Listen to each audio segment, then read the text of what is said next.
Dati marami routine ngayon, nadagdagan pa yung pagkain ng manok, magatanghali. Sabi ko nga sa tatay, ba't di ka kasi Harvey paturuan yung magpakain ng manok, binata na. Ikaw na lang na ikaw ka nagpapakain ng manok roon. Hindi ka matuto.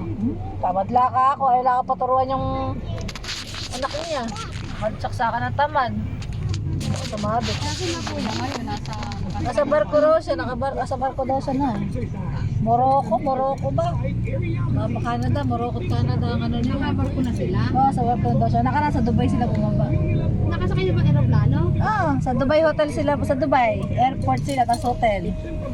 Bali kahapon lang yun ano. Oo, tapos barko. Hindi ba ilang hours din ang biyahe ng pa Dubai? Sa Dubai, malapit lang. Malapit oras. Oras, di ba? Ilang Oo. oras din. Pero nag-chat sa nanay kagabi, we. Anong oras natin ko? Hindi kagabi naghatid. May isang, ay, Alas 9, mahigit. Alas 3 lang sa kanila ng hapon. Nakuwento nga kay ate. alang gabi. Ha? Alang gabi ron. Paano ko walang gabi? Ayun. May panahon din na walang gabi. Meron lugar nga na walang gabi, we. Nga siya sa May buwan lang sila na walang gabi. Puro liwanag, ano? Oo. Yes, lal. Hindi naman buong araw magkatrabaho kayo, basta oras pa rin yun ng ano. 8 hours nga lang. 8 hours nga lang. Yun lang talaga yan may kagandahan pag napunta ka ng Europe. Kasi pag hindi mo gusto yung trabaho napuntahan mo, pwede kang maghanap sa ibang part ng Europe. Basta within 3 months makahanap ka. Pero buti nakaalis siya ilang taon siya bago nakaalis din? Isang taon daw sila doon. Kasi may contract. Oo. Tapos yung may kontrata mo. Oo, nga. Tsaka kung may mag-apply doon.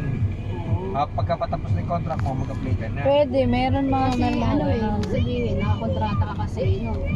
Ikaw makakasuhan. Kung mapunta ka lang doon. Ang mahalaga, makarating mo na. Oo, yun talaga maganda talaga Inuwi dun. mo. Oo, makatapos ka muna ng isang taon. Yun talaga kasi maganda talaga sa ganon. Kaya nga, pag Kaso ang problema mo doon, yung pag-uwi mo na, hindi, ano pa rin pamasahe mo? hindi, depende. Merong agency, merong company Direct na... agency kasi nandun Oh, sila merong, pwede meron sumagot. Kasi may bakasyon naman siguro. Meron, oo. Malapit na po. Yung, Ito malapit na yung tayo. dati kong kasama sa Taiwan, dito sa ano siya, nag-apply sa Pinas.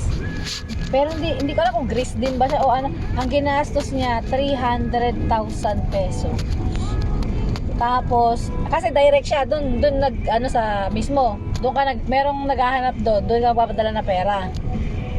Ay, Tapos sila yung mag-aayos ng papel. Yung pala ano kasi, Sa inyo di ba maganda. nandun sila sa Greece. Ngayon nag-apply sila sa Germany. Ngayon, ang ginastos lang daw niya nasa 200 euro lang daw. Kani sa peso. Malit lang din yun. Hindi, ibig sabihin niya, maganda nga napuntahan mo kasi